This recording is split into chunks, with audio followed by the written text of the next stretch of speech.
My name is Nathan Diamond. I'm the Executive Director of the Orthodox Union Advocacy Center, and I want to welcome you all, quite a few hundreds of you, onto this webinar this afternoon that the OU Advocacy Center is sponsoring in partnership with our OU partners at Teach Advocacy Coalition, which is our school advocacy arm, as well as our partners at Secure Community Network, which is the lead security agency for the broader Jewish community, with whom we partner with regularly on important security initiatives. This is a follow-on from webinars that we've done in past years, but also a follow-on from recent events that occurred with the situation in Texas a few weeks ago at Congregation Beth Israel, and the webinar we were honored to host a couple weeks ago with senior officials, including the Attorney General and the Secretary of DHS, in which they spoke to us in the immediate aftermath of that event, which we, again, are grateful was resolved peacefully for the hostages. And we wanted to bring folks together here with this follow-up webinar to talk specifically about practical security measures that your synagogues and schools should have in mind, and should be implementing if you're not already. And Brad from SCAN will be talking about that. And we are also expecting to be coming up on the new application season for the Nonprofit Security Grant Program, probably within the next 2 or 3 months, if things in Congress proceed as they seem to be. And so we wanted to, as we do every year, offer some guidance, which my colleagues Yosef and Rebecca will do, with regard to how your institution can prepare for the NSGP grant process. And there are steps you need to start taking now in the coming weeks if you want to plan to apply for those important funds. I just want to update all of you with the state of affairs with funding. We are hoping and advocating with other partners in the community for a dramatic increase in NSGP funding from Congress. The past couple years, it's been funded at $180 million a year. We are advocating that should be doubled for the year to $360 million. And that's frankly on par with the level of demand that we saw last year, when about $400 million worth of grant money was applied for, but there was only $180 million actually to give out. The encouraging news is that we have broad bipartisan support for this program in Congress. Republican and Democratic senators, led by Senators Jackie Rosen and James Lankford, circulated a letter in support of increased funding in the Senate. More than 160 members of the House of Representatives signed on to a letter advocating for the same, and that letter was led by Congressman Bill Pascrell and John Katko, and lots of bipartisan signups. So we are cautiously optimistic that we will be able to dramatically expand the funding. It's going to have, frankly, more to do with things that are not about this program in particular. It has to do with negotiations that Republicans and Democrats are having about funding the federal government in general. So if you read some stories about that in the news over the next few weeks, they have till the end of this month, basically, to put together a funding package which will fund federal government operations from now through September. And the increased funding for NSGP is part of that. But we are advocating for that increase. And those of you who have not done so yet and want to help in this advocacy, I would encourage you to go to our website, to advocacy.ou.org. Under the Take Action section, you can easily fill out a form to email your member of Congress and your senator to encourage them to increase the funding level for the Nonprofit Security Grant Program. And if you're interested in other opportunities to partner with us on that effort, please sign up at advocacy.ou.org for our update emails. With that, I'm going to turn this program over to, again, our colleagues at SCAN and my OU colleagues, Yosef and Rebecca, to jump into the details of this program. If you miss any part of this important webinar, there will be a recording that we will be able to circulate to you or those who you know who want to catch up with this afterwards. Thank you all for joining us very much.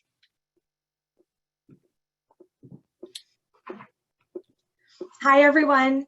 My name is Rebecca. I'm going to be giving an overview of the Nonprofit Security Grant Program and then go into detail about the investment justification, which is the actual grant application. So I have a slide deck here that I'm going to share with all of you, and we'll be circulating this after the webinar as well.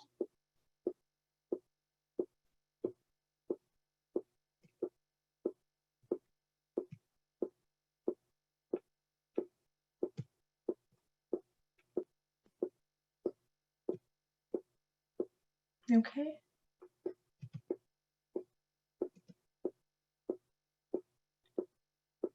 Can you see my screen?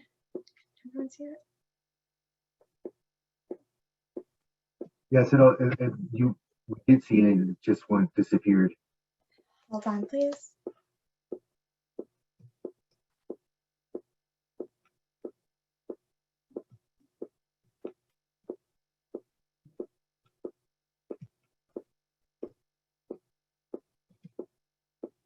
Okay, here we go.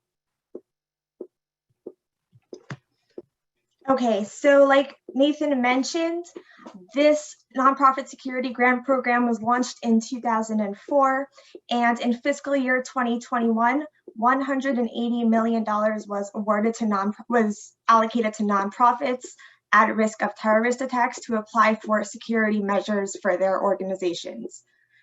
Last year, in fiscal year 2021, up to 100 organizations were able to apply for up to $150,000 in security funding, and organizations with multiple sites were able to apply for up to 3 sites for $450,000 in total. The purpose of this program is to provide funding support for the following security enhancements to nonprofit organizations that are at high risk of terrorist attacks. And my colleague Brad is going to go over the specific physical security enhancements and other security measures that you can apply for.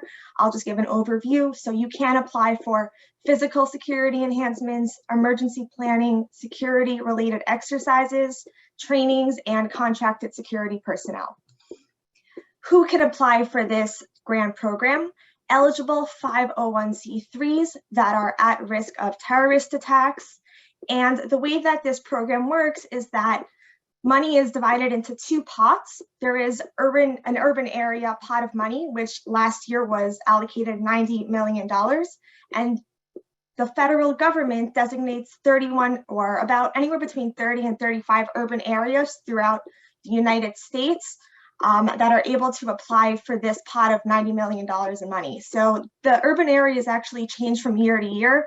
Generally, they stay the same. So you're going to have to look at this year's guidance from FEMA and from the state-specific agencies to see if your organization falls under one of these urban areas.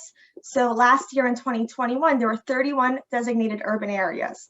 Any organization that does not fall under one of these urban areas would apply for the other pot of money, which was $90 million last year, and that is the same program.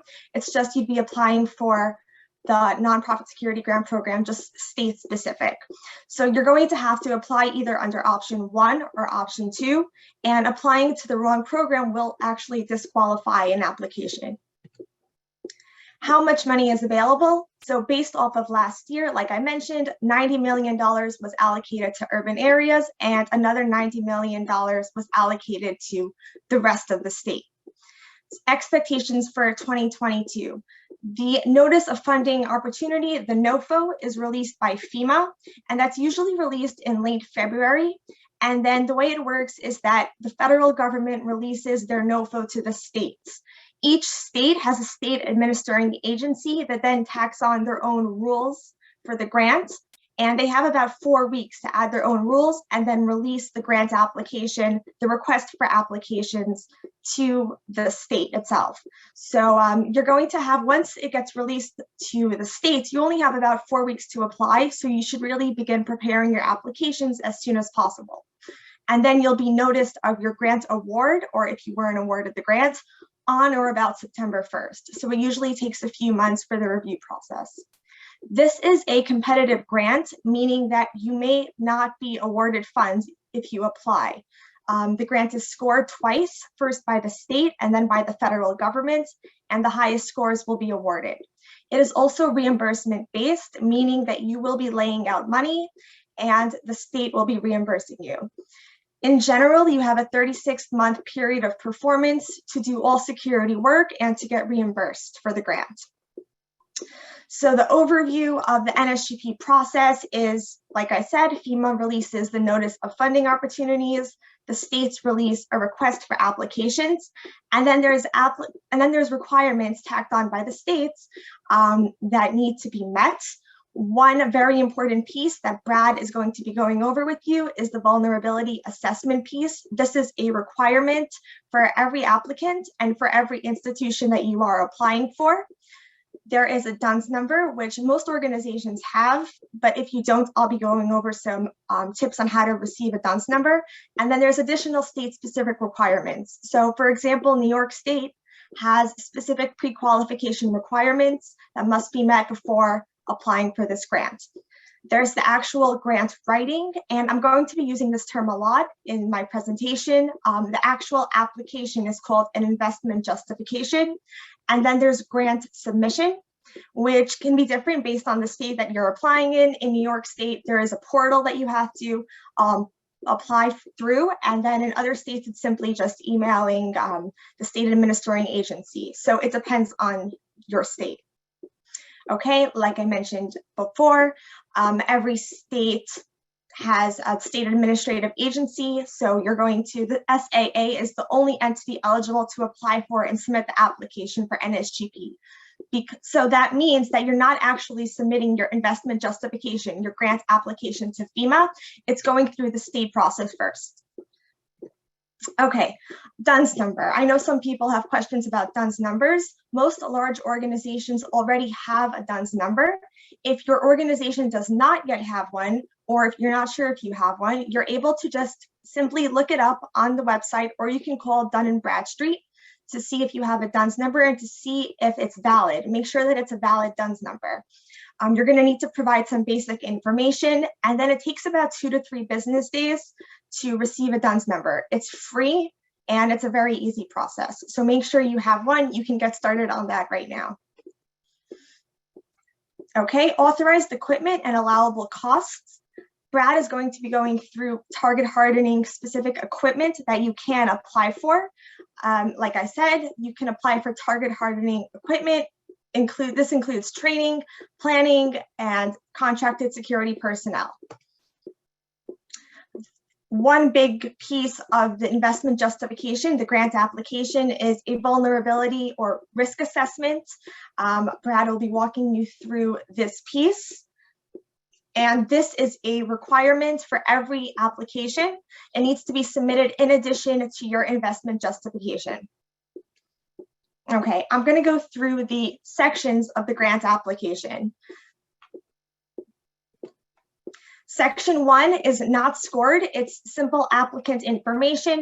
It's very straightforward. You're going to need to just provide the legal name of your organization, the address, the year the facility was constructed, the type of organization, so it's a nonprofit, a 501c3 number. You must make sure that you are a valid 501c3 entity, your DUNS number, and then you're going to be telling the state and the federal government how much money you plan on applying for. So the maximum amount is however much FEMA allocates. So it's last year it was $150,000 per application.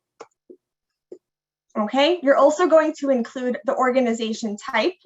This is similar to a mission statement. It describes the organization and your affiliation with a specific branch of Judaism. If you're a synagogue, if you're a school, you'll mention if you are a co-ed school, boys only, girls only. You're going to say how many grades you have, how many students, and then you're also going to fill out the membership and community served section.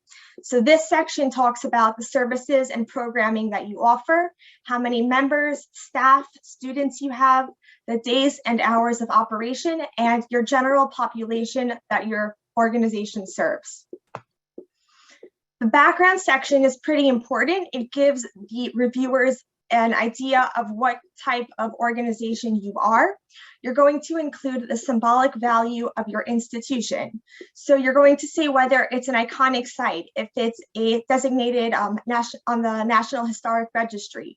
You're going to mention any signage or symbols on the building's front. If you're a synagogue and you have a Star of David on the building's front, you'll mention that. Include any high-profile events that have taken place at the site.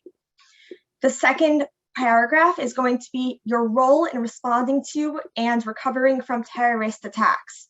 So in this section, you'll be mentioning any partnerships with law enforcement, community boards, or state agencies, any relationships that you have with them. If applicable, please also include whether staff are trained in emergency response or CPR. A lot of synagogue staff members are affiliated with Hatzalah or Shomrim, Chaverim, so you can put that in the section as well. You'll also include whether the building has a parking lot or industrial kitchen facilities. All of these factors help the scorers determine whether you would be a credible partner in case of an emergency or an attack in the community. They want to know that they can rely on you and use you, for so that they can use you for emergency response, whatever it is. The risk section, this is going to be very important. It's going to be divided into 3 sections. You're going to talk about the threat to your organization based on your vulnerabilities, based on the security measures that you don't have. So you'll talk about prior threats or attacks against the organization or closely related to your organization. So I recommend starting narrow. Start with incidents of anti-Semitism or threats to members at your facility or in your neighborhood, and then expand out to relevant incidents that have occurred in the last 1 to 2 years. Make sure that they're still somewhat current. You can talk about incidents of anti-Semitism throughout the state or any incidents that have happened at similar organizations, at yeshivas, at synagogues. And then in this section, you can also include police department reports, FBI stats, anything like that that would help your case. And then if there was any incident that occurred at your facility, you would include a police report for that. The second section is the vulnerability section, and this is tied to your vulnerability assessment that Brad will go into. So you're going to talk about your organization's susceptibility to damage, exploitation, or destruction by a terrorist attack. You'll describe findings from your assessment and make sure to be specific and identify why these vulnerabilities lead to a high probability of an attack or larger consequences in the event of an attack. And then the third section here ties into the vulnerability section, will be the consequences. So you'll talk about potential negative effects on the organization and community if disrupted, damaged, or destroyed by a terrorist attack. In this section, you can go into detail talking about the potential for loss of life, property, economy, and the potential for mass casualties. And then you should also include the impact on local and greater communities if it was to be targeted by a terrorist attack. The target hardening section is the section that Brad will go into with the vulnerability assessment piece. It all ties together. Brad, do you want to take over here? Sure. So a couple things. One, let's take a step backwards with the threat and vulnerability assessment. If this is your first time applying for a grant, I think one of the things you need to do, well, imperative that we get these threat and vulnerability assessments done. If you're not familiar with them, 2 things. One, reach out to your local Homeland Security Protective Service advisor. They conduct them for free. I really think there are so many free resources out there for you that you can get that done. And if you have not done that, you need to get that done now. The NSGP grant, it's not an NSGP grant season that starts in January and ends in March when the notification of funding comes out. It should be an all year round basis. So I want to talk a little bit about those threat and vulnerability assessments and why they're so important. One, they really drive our entire security posture of a synagogue. And what should that look like? And I've been working now in the Jewish security business for a little over 5 years now. And this NSGP grant is pretty integral into our community. And I can't express to you strongly enough what Nathan started out with is you have to apply. If we don't apply for that money, we're going to get less money each year. My CEO, Michael Masters, will be testifying in front of Congress next week about that. Last year was the first year we ever had $180 million. The year prior to that, before it got up to $180 million, the entire United States applied for only $170 million. So that's why it's so important that, and you heard the numbers from Nathan about $400 million asked for and 180 received. We are trying to double that, just like the OU is as well. We're all working together to do that. A couple things. I want to direct you all to our website because I know we're doing a high-level overview. We have about 6 NSGP webinars still coming up, and you can go on the Secure Community Network.org website and you can look at the dates. Next one is next Thursday, 2/10, 2/24, March 3rd. March 10th is going to be an open forum for asking questions. We're going to go into a deep dive about the assessments, the investment justification. So we could really analyze everything and answer all your questions in those webinars. I want to spend a couple minutes on what we talk about with this target hardening, what we learned from Pittsburgh all the way to Colleyville. A couple things with target hardening. We know from the events that happened just a few weeks in Colleyville that they put that protective mylar coating film. It's not a bulletproof film. It's a protective blast-proof film on the windows. I highly recommend those. It took a breaching team almost 60 seconds to negotiate that film. So one, we know it works. Two, a couple takeaways from Colleyville that happened last week that really should be impactful for everybody on this phone call. We know that training matters. Training is really the most important thing we could do to prepare our community. So when you apply for these NSGP grants, without fail, ask for that $5,000 in training. We want to continually train our congregations, and we can help you make sure you get the right training as well. So very important. So if we talk a little bit about target hardening itself, what are we looking for? And I was a Jewish communal security director in Pittsburgh right after I retired from the FBI. One of the things I really focused on with the entire community is that access control system. Probably the most important thing that we could think about when we are trying to build that holistic layered approach. And so our community spent a whole ton of money on surveillance equipment, surveillance cameras. They work, but we have to use the technology we have. So if we have this great sophisticated surveillance system, make sure we're putting them in our main sanctuaries. Make sure we're putting them in our chapels as well, not just on the exterior, but in the interior of the building.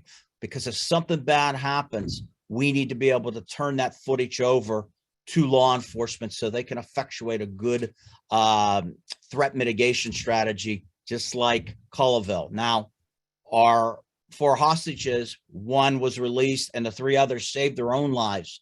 They had training. We went and trained them on August 22nd, and they lived because they were trained. So if you tie in that training and those target hardening measures, you're really going to have the best approach to a good security program. So what should you be looking for? What should you focus on, right? Access control. So is that physical bollards in front of your building to maybe stop a vehicle from going into your front door or your front portico?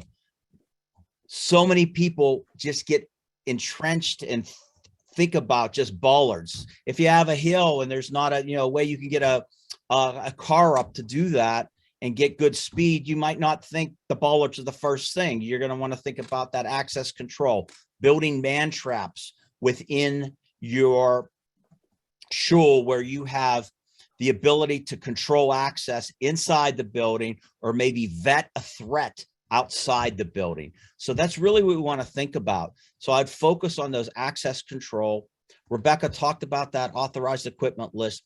Go on and look at it. You could see what you can purchase on there, and you have to follow that in your grant application.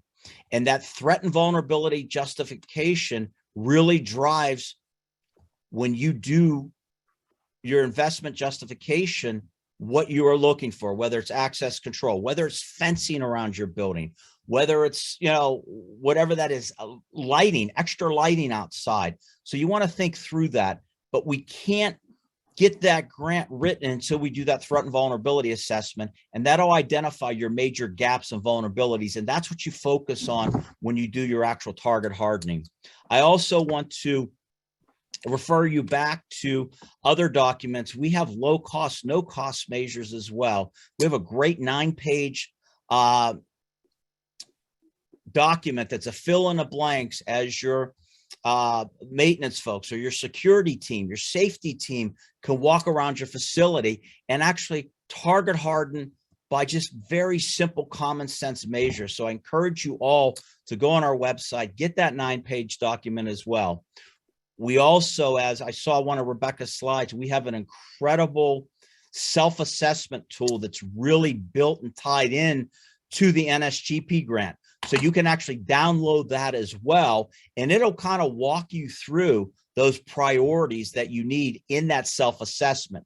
But you need more than that self-assessment. You need to have somebody come in, whether it's a Homeland Security, whether it's your local police, whether it's your local emergency managers. They do this all year round. Most police departments have somebody that will help you out.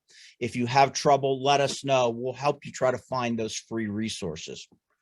Also, a lot of our community actually hires folks to go in and do those threat and vulnerability systems or assessments. If you have a security director, a Jewish communal security director in your area of operation, in your city, rely on him or her. That is part of their job. I know every one of our security directors at SCN does these threat and vulnerability assessments for their communities. Rely on them. We have a system that we use called Easy Set, and it's a computer generated that just ties into the grant process, and it really gives a great 30, 40-page assessment of your facility.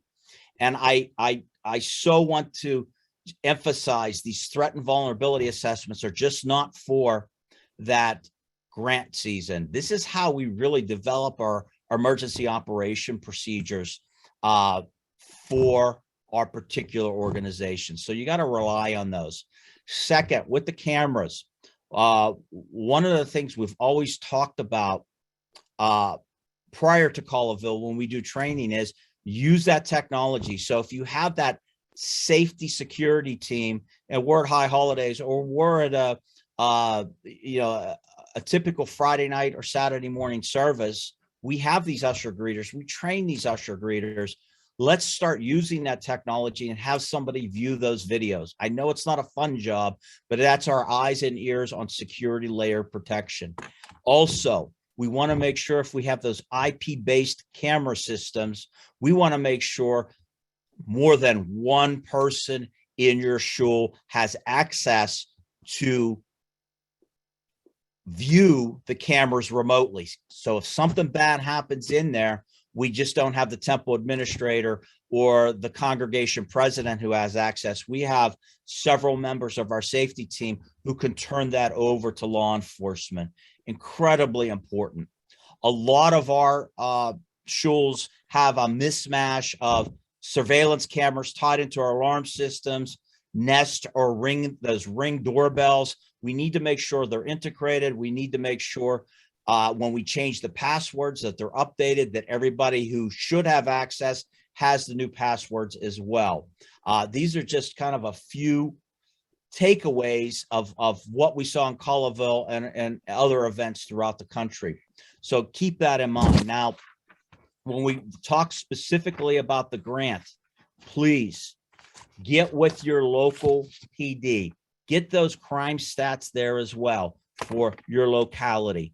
The threat justification is, quite frankly, pretty easy in the Jewish community because we're targeted on a routine basis. And so get those statistics. and get those localized threats, as Rebecca was talking about, because that really will up your grade with the state authority. And really, FEMA gives that money to the states, and the states are going to approve you or disapprove you with those scores. And we have to rely on that state approving authority to do that. And unfortunately, across the country, every state does it a little different. So you really need to understand how they grade it, how they, will they give you information back or feedback after the grant season's over, whether you get it or more importantly, if you don't get it, what do you need to work on for next year as well?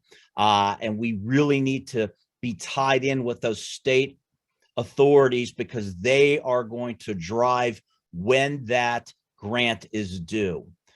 Every state is different. Last year, we had a huge problem in Texas where the grant was open and the state of Texas required their schools to actually fill out the grants and send them before the NOFO, the notice of funding, was even out. That is absolutely absurd, and we have to understand from state to state, how do we apply for those? I want to talk just a minute about floor plans and blueprints for your buildings as well. This is another thing that we talk about when we conduct training, who has access to those. So I'm kind of weaving in and out of the NSGP and trying to give you what you should be thinking about at the same time for your layered security approach. Please keep those floor plans and have access remotely in the cloud, on the internet, somewhere where those same 4 or 5 people that have access to the cameras have access to the floor plans in case something bad happens in our facility and we need to turn that over to law enforcement.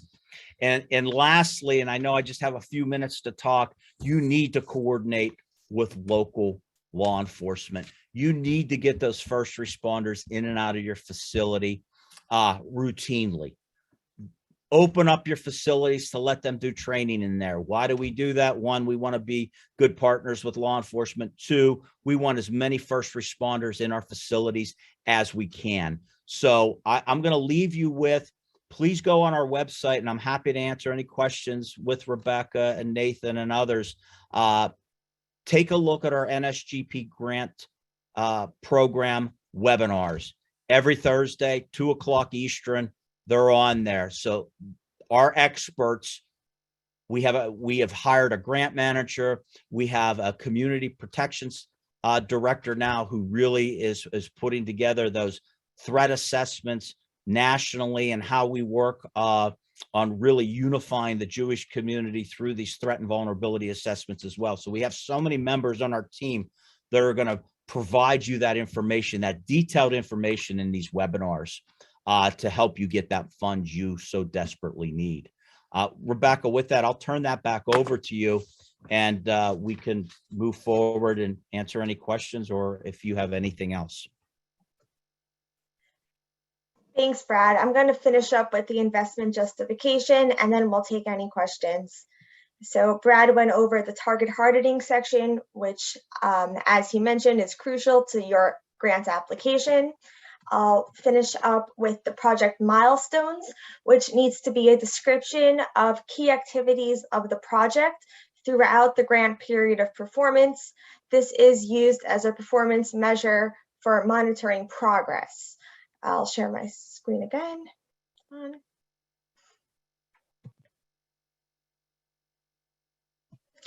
Okay, you're going to have to mention the start and end dates for each activity, and then it needs to be clear and a realistic sequence of events throughout the project period of performance through its completion.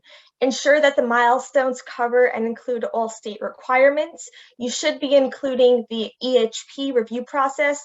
This is a federal requirement, and it's crucial to your application implementation. So there's sample milestones on this slide. We will be sending this slide presentation out afterwards, so you can take a look at it then.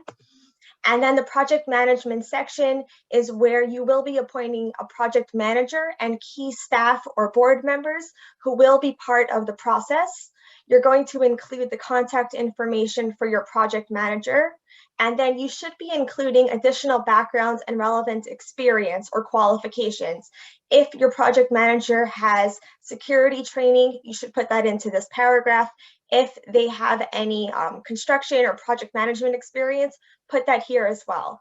You should describe the key processes to include the board or committee review and approval of project plans or proposals. And then this section also talks about the challenges to effectively implement the project. So that can be something like scheduling installations to take place when the building is not in use. If you're a school, you may want to say that you want the installations to take place during the summer so as not to disrupt regular programming. And then one important piece that the reviewers will look for is making sure that you're engaged with local law enforcement in some aspect of project coordination. So if relevant, you'll include approval from local community boards or the Department of Health. Anything like that should be put into this paragraph. The last section is the impact section, where you'll have to answer what measurable outputs and outcomes will indicate that the investments are successful at the end of the grant period of performance. So you should be using your specific security projects that you're requesting funding for, and then explain that once they are installed, attacks will be mitigated.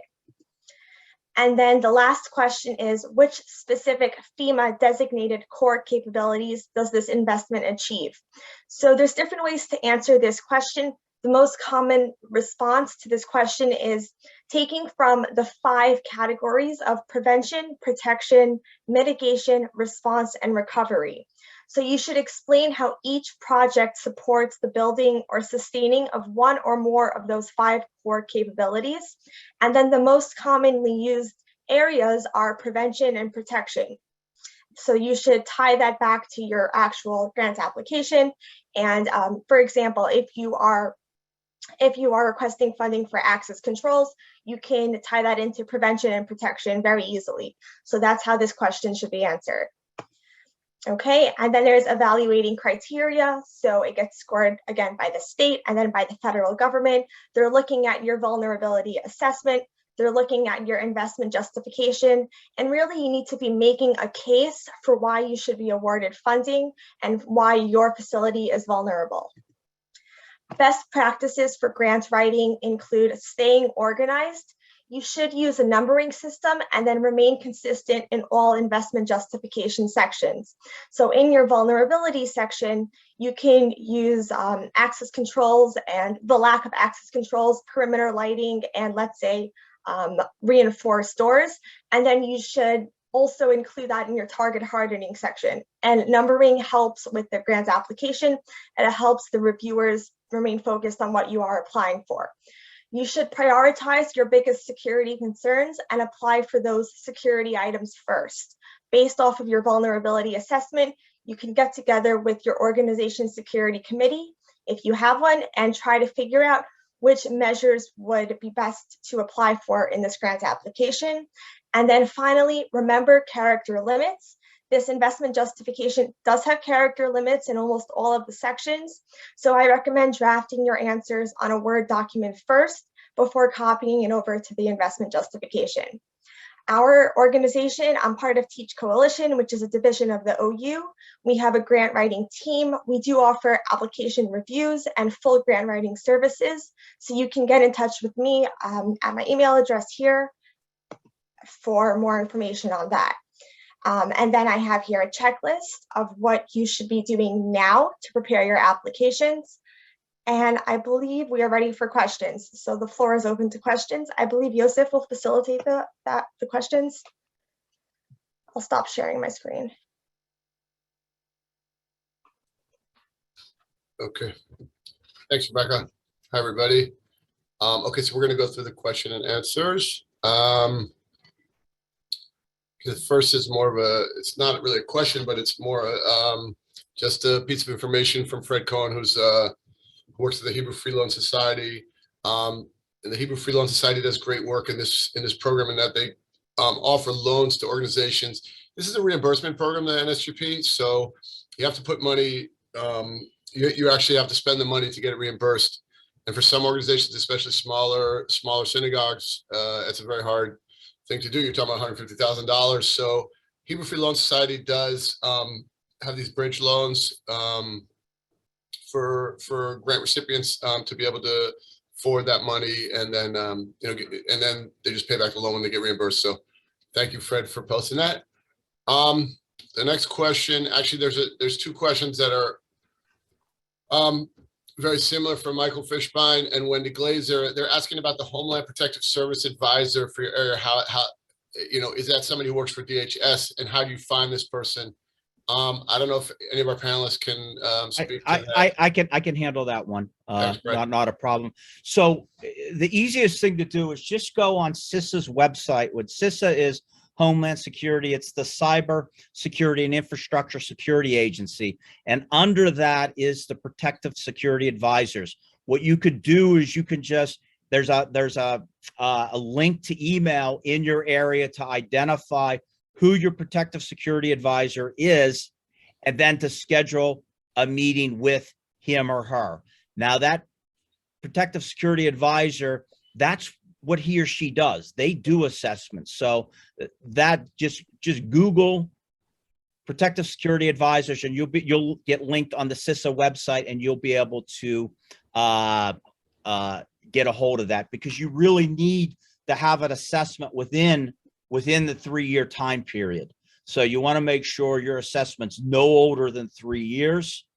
And if you're in a shul, you should be doing an assessment, at least the self-assessment every year, to keep up with it. But for the grant itself, it has to be less than 3 years old. I hope that helps, sir. Very helpful, Brett. Thank you. What does CISA stand for, by the way? It is Cybersecurity and Infrastructure Security Agency. It's a part of Homeland Security. Okay, thanks. You're welcome. Okay, so I think the next questions are asking about vulnerability assessments. One was asking the name where you can get a free risk assessment. So we just did that, and we will include that link in the follow-up emails that go out to all the participants. And also, just to expand on that, it doesn't have to be the PSA.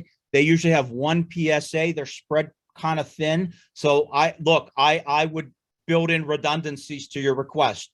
Don't wait for the PSA. Request the PSA to come out. Then also go to your local police department. Ask them if they have somebody. If they don't, ask them if the county has one. And rest assured, the county should have some emergency manager that could help you. And so build your redundancy so you get that threat and vulnerability assessment. And I want you to do that because I don't want you to get shut out of applying for the grant because you don't have that assessment. Sorry about that. I just wanted to expand a little more. No, it's nothing to be sorry about. So a question from Sam Tulansky on the vulnerability assessment, how often it should be repeated. So Brad answered that every 3 years. And I would say that's an approximate number. You know, the most important thing about repeating your vulnerability assessment is that the information on it should be current. So if you did a vulnerability assessment 3 years ago and then you did some upgrades, you don't want to use that vulnerability assessment without at least putting in an addendum there, or doing a new one completely. So the information has to be current. And 3 years seems to be 3 years is the general. Yeah, I mean the general amount of time. You could wait. So question from Rand Levin. I'm sorry, a question from Denise Jacobs on the EHP. So EHP is an environmental and historical preservation survey that's required after you're granted. So not really relevant to our discussion right now. It's more if you get a grant, then you have to this is the first step in actually the procurement process. So but it's not really relevant for the grant for actually applying for a grant. You don't need an EHP for the grant application. Rand Levin asks, do we need to get project bids prior to submitting justification application? No, you do not. That's again something that's project bids are connected to actually when you get a grant and the procurement that happens when you actually have a grant. Jonathan Cohen is asking, do organizations have to wait until they have an EHP approved before spending grant funds on training or contracted security? I'll pass that to Rebecca to answer. Sorry, Yusuf, can you repeat the question? Yeah, I mean, I think I know the answer also, but just to be safe, do organizations have to wait until they are EHP approved before spending grant funds on training or contracted security? Yes. So within that 3-year period of performance, there's the initial EHP documentation that needs to be submitted to the state, and then that goes through a federal review process as well. And your contract cannot be executed. You can't actually start any work and get reimbursed for that work until the EHP is approved. So it does take some time, usually between 4 to 6 months after being notified that you were awarded the grant, before you can begin the reimbursement and security installation process. And Rebecca, that applies even with contracted security and training where there's no actual disruption to environmental issues. No, that's actually, the EHP is only for physical security measures. So things like training or emergency planning or contracted security personnel is not part of the EHP requirement. So that can be started as soon as you go through the procurement process, which would be depending on how much you allocate for those measures. If it's above $10,000, you have to go through a competitive bidding process, but you need 3 bids. So once you have that and you go through and you select a vendor, you can begin on those projects. Great. Thank you so much. Anonymous asks, if we're building a new building to be completed in July, to be occupied in August through September, do we make our grant request based on our present building or what's needed for the new location? You make your grant request based on your current location. You cannot have a risk assessment on a building that's not built yet. There's no congruence there. There's no activities going on in there. So you can't really make a grant request to such a building. Okay, next question. Martha Iroff asks, if a synagogue has an off-duty police protection during services, can you apply to fund their costs, increase their time and services? Rebecca or Brad, you want to handle this? So what you are applying for needs to be something that you already do not have in place. So in the case of contracted security personnel, it can't be for the shift or for the amount of security personnel that you already have for the synagogue on the synagogue's payroll. It would have to be something in addition. So if you only have 1 guard, you can apply now for a second contracted security personnel. If you have someone only on Saturdays from 9 to 12 p.m., you would have to have someone, let's say, on Sundays, or you would have to have someone after 12 p.m. on Saturdays. Okay, great. Jonathan Cohen is asking, what is the change taking place involving a number from sam.gov replacing the DUNS number? I don't really understand that question. Does anyone understand that question? Rebecca, do you understand that question? Well, I know that SAM is a requirement in certain states. You need to be registered on SAM prior, not in New York State and other states, but I don't think it was a requirement last year. So I would check before moving forward on sam.gov. I would check with your state's request for applications to see if it is a requirement. It may not be. And then it shouldn't be a problem with the DUNS number. It's free to register on SAM. I actually know that there's a lot of different organizations that try to get organizations to pay for registering on SAM. You don't need to apply for that. You can do it for free. So I would wait on that to see what your state requires. And then it should be fine. If it's just a change in the DUNS number, you should be able to do that for free. Great. And if memory serves me correct, Rebecca, the investment justification actually requires a DUNS number entry, correct? Correct. DUNS number is a requirement. Okay, great. Anonymous asks, can you get a grant for a new synagogue? There's no historical activities, etc. to provide. New synagogue, if it's functioning and has a risk assessment for its current activities that's actually built and serving people, yes, you can. But that risk assessment does have to be reflective of current activities that are actually happening. Dana Renner asks, what is the cost of having you write the grant application? So we can talk offline about that. We pride ourselves on transparency and affordability, and there's a lot of organizations that write grants, and there's a lot of ways to do it. That's we can talk offline about that. Michael Harris, if you were awarded last year, can you apply again this year? You certainly can. And we actually, as Brad mentioned earlier, that we recommend that people apply year to year because the need actually doesn't go away. It's true that it's harder to get on consecutive years, but it's certainly not impossible. And we feel very strongly that needs are constantly evolving, and you constantly have to be applying for the grants because that reflects the actual need. You can't, it's not something you can just time and say, well, we'll sit out a year and then we'll try to get it this year. We strongly recommend that people apply every year, provided that they have a demonstrable need. Michael Blatty, our synagogue rents space from a church. Can we submit a joint application with the church? So the question, I mean, the answer is yes, you definitely can. And really, it's really an either or, and depending on your state, I would say. In New York State, for example, one of the organizations would have to take the lead and be the applying organization, because you have to be pre-qualified in the Grants Gateway, the New York State Grants Gateway.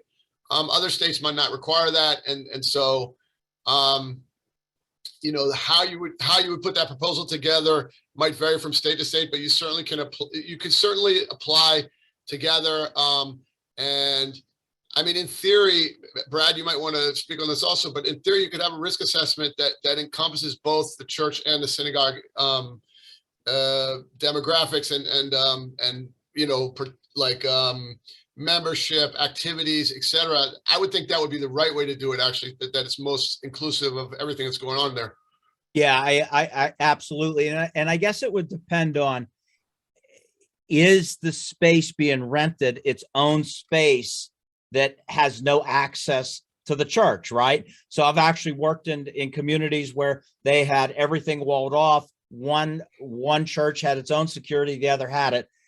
Really not a great idea, but the reason why they did that is because there was no connection other than a door that was fobbed. So if you're sharing space and renting space that's open to the rest, you want to do it with that building. And even though you rent, you could still apply. And I think, I mean, in that case, in a case where two different organizations are sharing a space and they're mutually exclusive, since it's a shared building, there can only be one grant written on that building. Is that correct? I believe that's the case. And if you did it another way, it would probably look like a red flag anyway to the state approving authority. So I think you're going to have to coordinate that with the building owner itself. You have to, because it's going to get kicked out. Okay, great. Thanks. Marshall Horowitz on the OU website. OU grant writing services in 2020 for $2,000. Is that service still available? The service is still available. The price might be subject to change, so you can speak to us offline. And again, we're going to be sending our contact information out.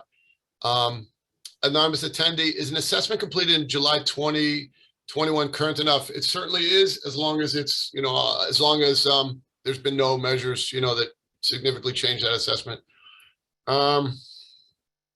Mark Frankel.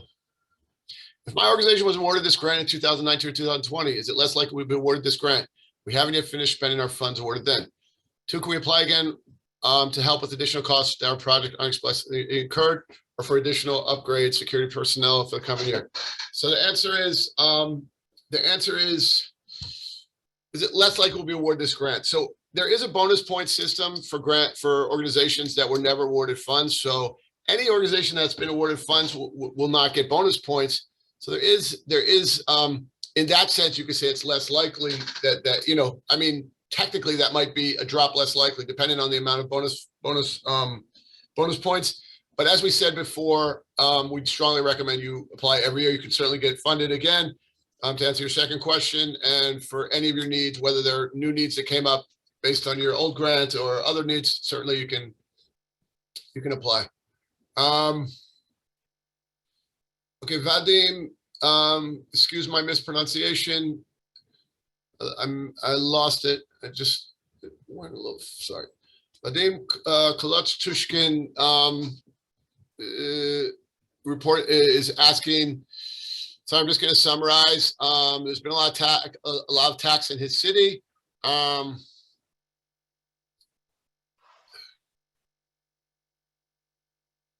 Yeah, I mean, certainly. Oh, but this is, it seems like it might be coming from a Yeah, it's not United States. So yeah, this is a United States program. So I can't, yeah, it's a United States program. We don't, the Homeland Security, Department of Homeland Security does not fund projects outside the United States. Thanks, Dean. Judith Winter, if funding is awarded, is it at full request or nothing? Becca, It's not.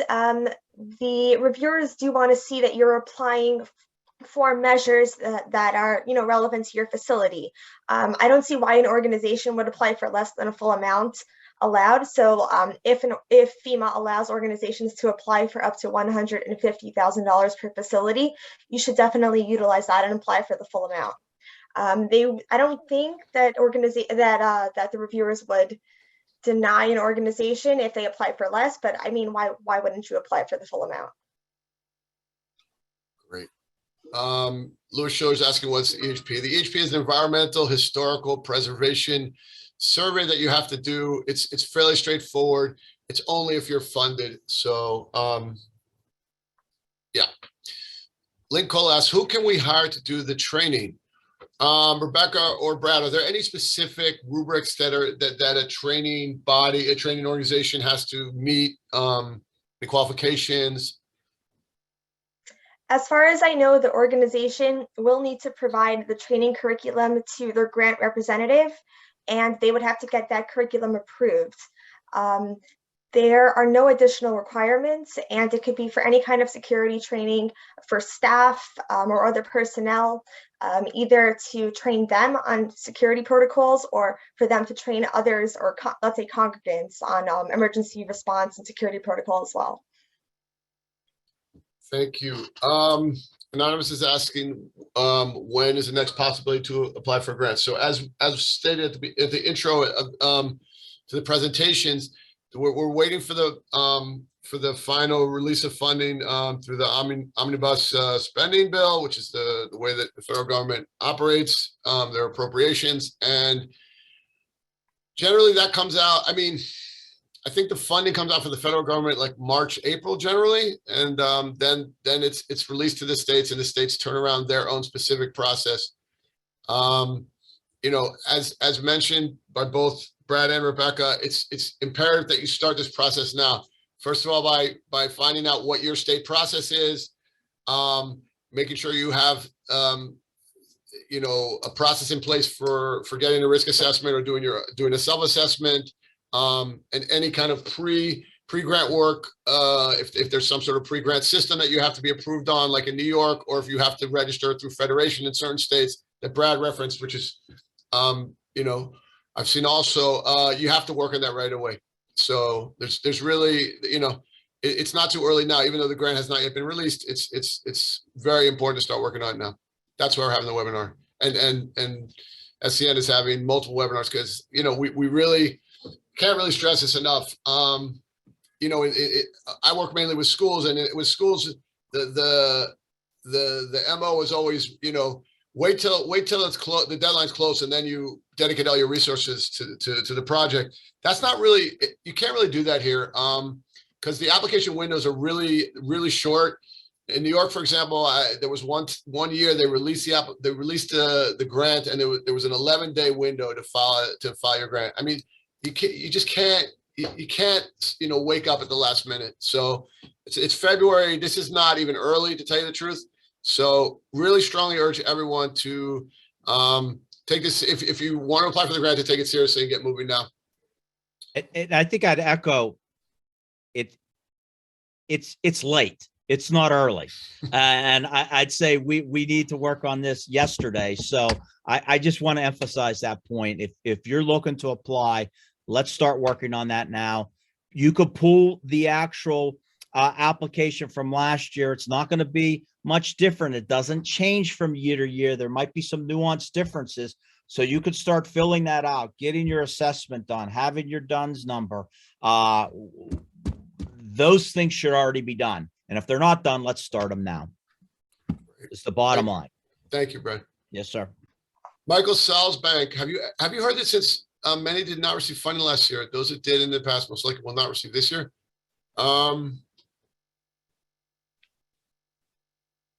No, I didn't hear anything. I didn't hear anything to that effect. And if there's anything I can say regarding your question, is that we're certain that we're not certain about anything in terms of funding. You know, we used to think that it was very hard to get back-to-back years, but many organizations do get back-to-back. So, you know, you can't assume that at all. Leah Bachon's asking, can we make a request for a building we already own and are in the process of renovating to occupy in September? No, you may not. You know, unless, I mean, if it's being occupied and used and you have a risk assessment for that building, then you could, but it sounds like from the question, it's not yet being occupied. So yeah, you'd have to wait till the next year to apply for that particular building. What is SAM? Anonymous asked, we're going to leave that again. SAM is something that's not required in many states, and it's a federal registration like platform, and it's not super relevant to this discussion. You have to know what your state process is and if they require it, but most don't.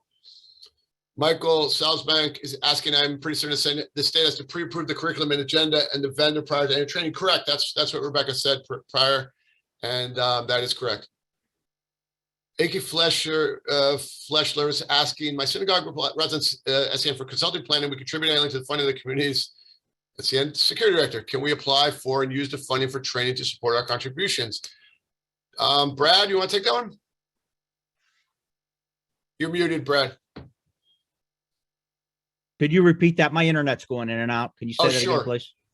So Aki Fleshler says that the synagogue relies on SEN, it does consulting and planning for them, and they contribute to the funding to the funding for the community's SEN security director. He's asking, can we apply for and use the funding for training to support our contributions? So it's like, I guess the question is SEN's work in consulting and planning an allowable expense under the NSGP grant? Yeah. So I know folks have used their $5,000 in programs that we don't have across the country and use that for training and other things. So look, if you have a security director in your area, of course that comes with the program. So you're not going to use it for that. But I think that funding for advanced type trainings or things that we coordinate and collaborate with other organizations, I think you can. Okay, great. Okay, Leah Bachon, a follow-up on the moving into the building in September. Yeah, understood. Yeah, a lot of schools do grow and moving to new buildings, but they definitely have to be.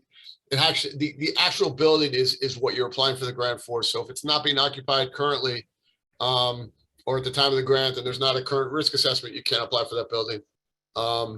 We have a question. It's a very common question and an important one, because when you move into a new building, the first thing you want to do is get your security measures in place. Unfortunately, just the way this grant works, it doesn't work like that. You know, like you're going to have to be in the building and using it, and then you build out your security. You know, if it's a retrofit or whatever it is, that's how you have to do it. Okay, on security personnel, Anonymous is asking, if we don't have a contracted security guard, we just pay them per job. Can we apply for funding, continue having them work? It's not exactly having security guards on our payroll. So I would say,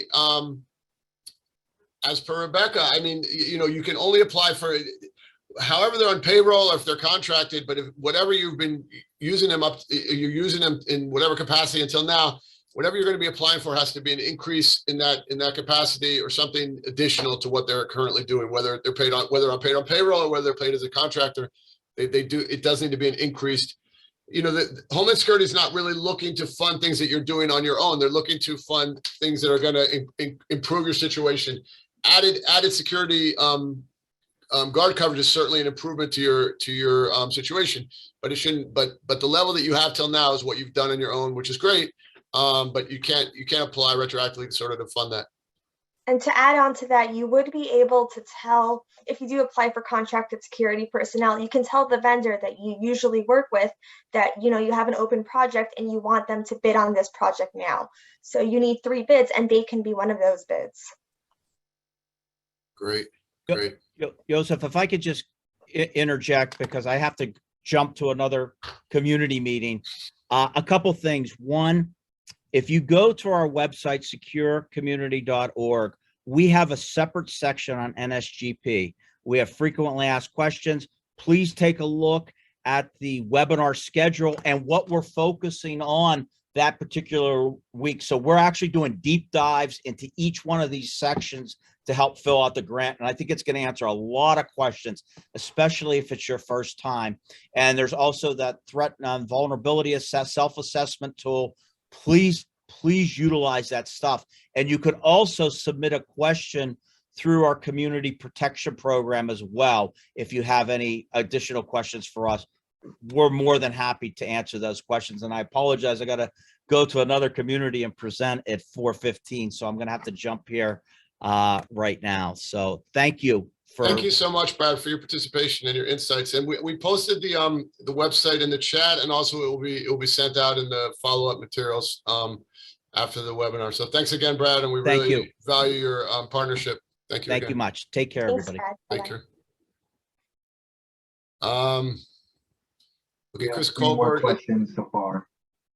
Yeah, Chris Colbert. I see they're coming in on the chat also, Dean. Yes, we can go through. Most of them have been addressed, but we can just, if there's no more questions in the Q&A, we'll go through the chat, and then we'll close it out. And we'll be sending out a recording as well as the slide materials of this presentation to all the people that registered for the webinar. Thank you so much for staying on, everyone. Great. Thanks, Dean. Chris Colbert asked, do we anticipate a $150,000 cap or no idea? That would be my best guess. I mean, we've seen when there's a larger allocation, they generally try to eat it up with larger grants, but you just can't say for sure. We can't say that with certainty. Anonymous is asking if we have funds from a 2018 grant that wasn't used, can we use it in any other way? Rebecca? No, I mean, you have, if it's an NSGP grant, you have 3 years. So if you were awarded in 2018, probably around September 2018, you are likely up. You wouldn't be able to go back and reuse that funding. Great. Anonymous is asking, can we use the self-assessment report from CISA for the grant? Yeah, you certainly can. A PSA says I should do it myself. Yeah, I mean, you know, that's a running debate on self-assessments, whether they're more effective than professional security assessments. One thing I will say about professional security assessments that people should know, just for full transparency, is that when you read a professional assessment, they look extremely impressive. You know, and they're presented with a lot of detail. But if you look at 10 laid next to each other, one to the other, often you'll see that they actually are read. It's almost like a template. So you know, a self-assessment can be very effective if you really do it well. And in detail, you can even get people that know, you know, have some security knowledge to be involved.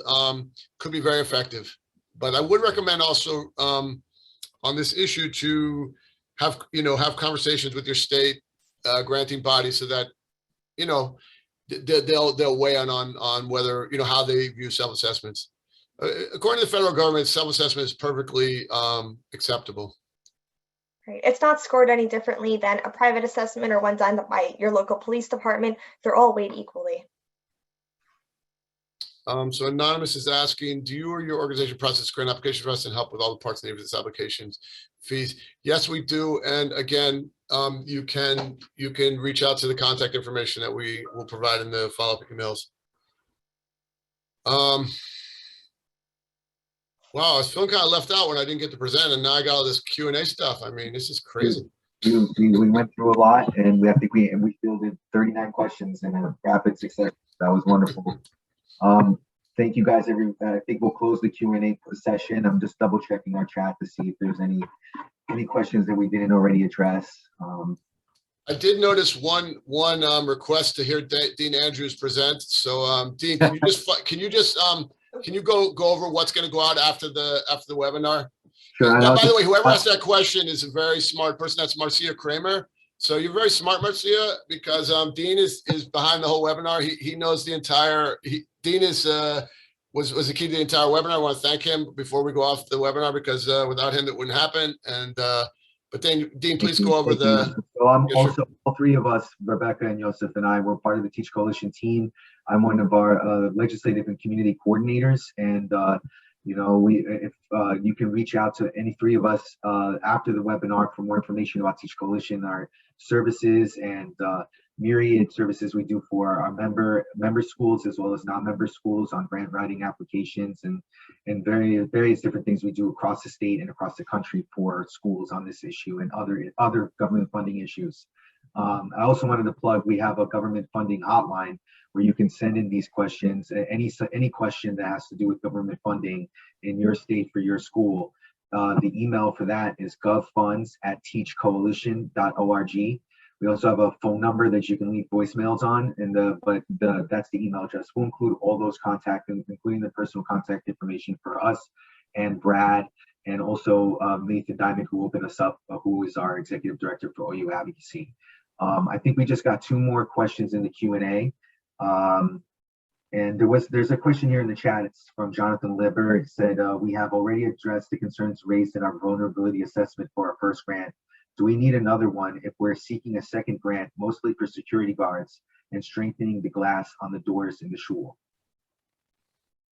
You would. Any vulnerability that isn't mentioned in your previous assessment that you want, and any security measures that you want to apply for, need to be addressed. So you should create a new assessment. You could do a self-assessment, and you should address those vulnerabilities in that assessment. And then I think there's one last question in the Q&A, Joseph, if you want to look at that one from Anonymous. The short pointers about the grant, that one? No, it just came in. So it says, the Q&A, I'm sorry. Yes. Oh, you've been applying to reply, however, when it makes sense to wait until we have enough work to do. Okay, the question is we have been advising to reapply every year. Wouldn't it make more sense to wait until you have enough work you need to be done to your ability to reapply to the grant every 3 or 4 years rather than applying every year for a small amount of risk being turned out because you're applying so often? Listen, you know, we feel there's multiple reasons to apply every year. First of all, to keep the demand for the program high and keep the funding high, which is going to mean more grants available. You know, you can't really, you know, I can't say it's mandatory to apply every year. Obviously, it's not. It's a judgment call. You know, if you don't feel you have enough measures to do that would justify a full grant, then yeah, I would, you know, it might be logical to wait and until you have a full set of measures that you could do. Generally, we do encourage organizations to apply for the full amount of funding. So if you don't really feel like you have that enough measures to get that to justify the funding request, then it might be a good idea to hold off till you do. All right. Well, that wraps us up with all of our questions. Thank you so much, everyone. Thank you for our panelists from Teach Coalition, Rebecca Ribstein, Joseph Kanofsky, our presenter, Nathan Diamond from OUA Advocacy, and from the Secure Communities Network, Bradley Orsini. We'll be sending around a recording of the invite with all of our website, contact information, and as well as the slides from the presentation. So thank you so much for joining us, and please follow us and contact us if you have any other questions or concerns. Thanks so much, everyone, for joining. Thank you.